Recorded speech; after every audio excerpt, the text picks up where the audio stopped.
ஒரு சிஸ்டர் வந்து கமெண்ட் பண்ணியிருந்தாங்க, நான் சென்னையிலேருந்து பேசுகிறேங்க, வெள்ளை கரிசலாங்கண்ணி இங்கே கிடைக்கவே மாட்டேங்குது, மஞ்சள் கரிசலாங்கண்ணி நிறைய கிடைக்குது, அதை ஆயிலில் போடலாமா, எண்ணெய் காய்ச்சலுக்கு போடலாமா அப்படின்ட்டு.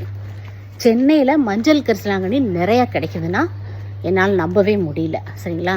அதுக்கு வந்து போலி கரிசலாங்கண்ணின்னு மஞ்சள் கரிசலாங்கண்ணி மாதிரியே ஒரு போலி செடியை வந்து விற்பனை பண்ணிகிட்ருக்காங்க. அதைத்தான் நீங்கள் சொல்கிறீங்கன்னு நினைக்கிறேன். பட் ஒரிஜினல் மஞ்சள் கரிசலாங்கண்ணி பாருங்கள். இது வெள்ளை கரிசலாங்கண்ணியாச்சா? இதுதான் மஞ்சள் கரிசலாங்கண்ணி. சரிங்களா? இது வந்து சென்னையில் நிறையா கிடைக்கிறதுக்கு வாய்ப்பே இல்லை. டெரஸ் கார்டன்லேயும் நிறைய பாட்டில் வச்சுருக்கேன். பிங்க் கலரில் அதோட தண்டுகள் இருக்கும். இலைகள் வந்து பாருங்கள் இந்த மாதிரி நீட்டமாக முட்டை ஷேப்பில் இருக்கும். போலி கரிசலாங்கண்ணியோட பூக்களும் இதே மாதிரி தான் இருக்கும். ஆனால் இலைகளோட அமைப்பு ரொம்பவே வித்தியாசமாக இருக்கும். நிறைய பதிவுகள் நான் போட்டுகிட்டே இருக்கேன்.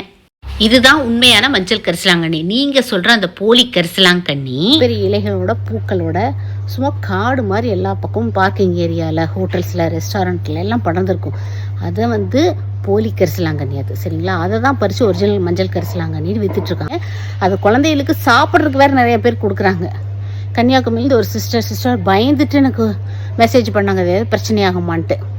அது ஒரு வகையான கீரை தான், ஆனால் மஞ்சள் கரிசலாங்கண்ணி கிடையாது. மஞ்சள் கரிசலாங்கண்ணியோட குணங்கள், பயன்கள் அதில் கிடைக்காது. Happy garden.